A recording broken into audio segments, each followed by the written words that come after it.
Welcome. Today we're talking about this bike. It's my 90s Diamondback Sorrento. We're here in Bonelli Regional Park. This is why it's so beautiful. I've been told it's an older Diamondback. You can tell because the words diamond and back are two separate words. Where newer Diamondbacks, after they sold it, it's one word, Diamondback or something. It is a tall 26-inch wheel mountain bike frame, and that's the reason I bought it. I bought it at a rummage sale for $25. And it is the replacement for my old bike, the Ironclad, that I had been riding for 15 years, and I replaced it mostly because of concerns of the thing on the bus with the bike racks that I don't like and afraid it's going to fall off. Where 26-inch wheels fit in the slots better. Conveniently, both of my bikes are now 26, so they can interchange components if I need to. Like, I don't need to have two separate sizes of spare tubes and spare tires. They can use the same ones. That's pretty nice. And the great thing about having a larger frame size is I didn't need to extend the handlebars nearly as high.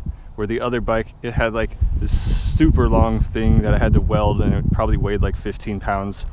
Here it's a lot simpler.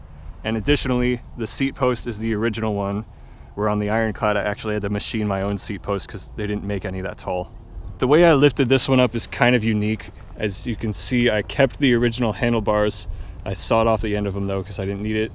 And then here's some bars of aluminum that I cast and machined like brackets to just attach onto a straight piece of 7/8 tubing.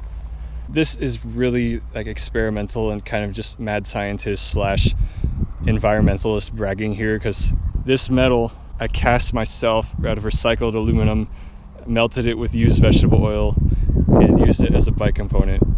Basically, I built my own foundry in high school, and later on I built this mold for casting round bars, and then I had all these bars lying around, and I was like, what if I make the extension out of them? I mean, it is solid aluminum, so it's not the lightest thing, and it can kind of rotate here, but the way they're set up, they're both at a compound angle, so it's less likely to happen.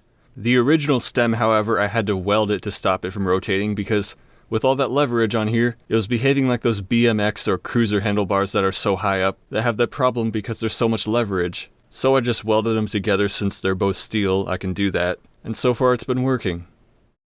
The top handlebar is just a straight piece of 7/8 tubing that I bent in a vise to get the angle to be parallel with the original ones. And as I mentioned, I did cut off the ends of the original bars since I didn't need them. If this ends up breaking, I'll probably just weld more tubing between them, because I'm not confident this is going to last long, but if it does, that's great. I recently got a bell. These are the original brake levers, but I sawed off the original shifters because they were integrated. The old shifters were really stiff, so I just got rid of them. I actually originally made this a single speed, partially because the original shifters were shot, and partially because I wanted to have a single speed. That got old really fast because, you know, look at all these hills we live amongst. Single speeds are kind of hard to use. Once I decided to make it my new main bike, I was like, all right, I need to put gears back on it. I got this nice gear setup. That's the original derailleur. What can we say about the wheels? They look really rusty because this bike was probably sitting outside for years, but they're still good. They're aluminum rims. They're not like steel rims like my other bike originally had. And the frame is TIG welded entirely. It's chromoly. That's a good alloy of metal for making frames from. I had a problem here a bit of a while ago. The headset lock nut cracked. I don't know if it came like that or if it was just battle damage, but I bought a new one and put it on this week. Really, that only was causing the headset to be able to come loose so the bearings would have slop in them, but now it's tight. I got it all good. My front rack, this of course is so I can put the bus hook here easily. I don't want to have vertical supports. This is just actually the reflector mount, and then I bolted it onto some aluminum plate. That's been working good. The only reason it's bent up like this in front was because I was too lazy to cut it off, so I just bent the excess right there. This is the same type of basket as my other bike.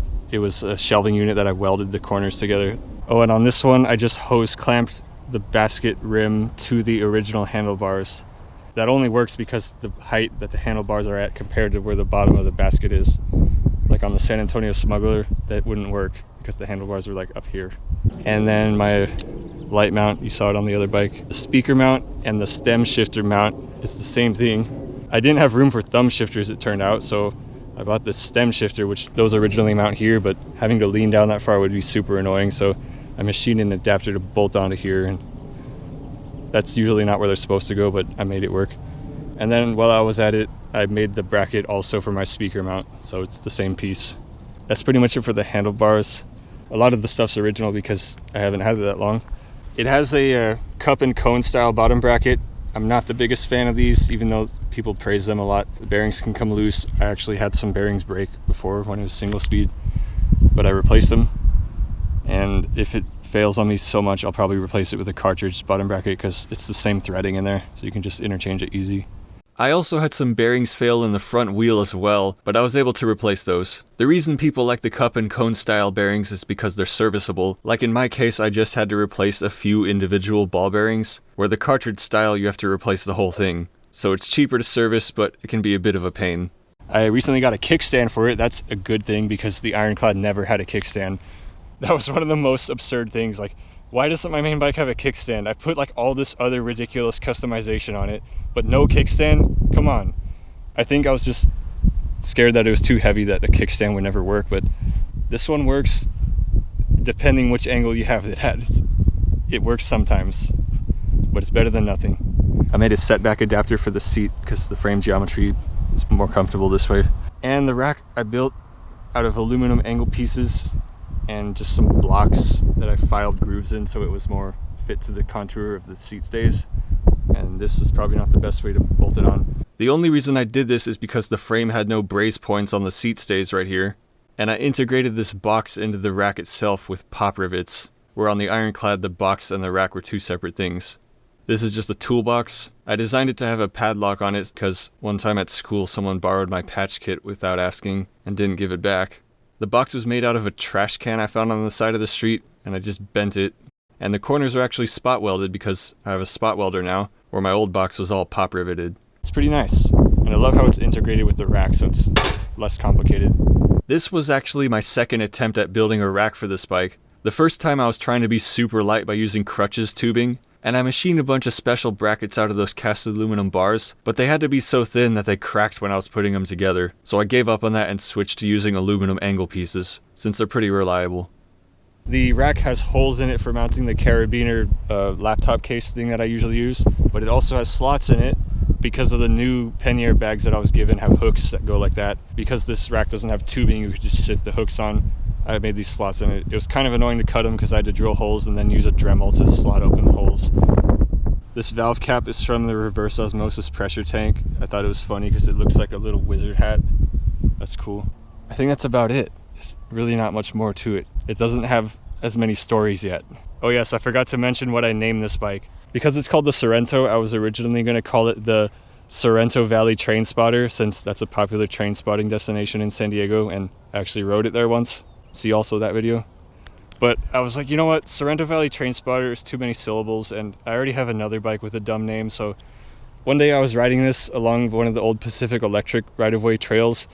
I'm like, hey, you know what, this is like the continuation of the red car since it's red, and those trains were red. So I'm like, you know what, I'm gonna call it the red car. I'm like, yeah, I know it's a bike, but it's the red car. You know, it'd be sick if I had some like Pacific Electric decals to put on there. Ultimate train nerd bike right there. So there it is.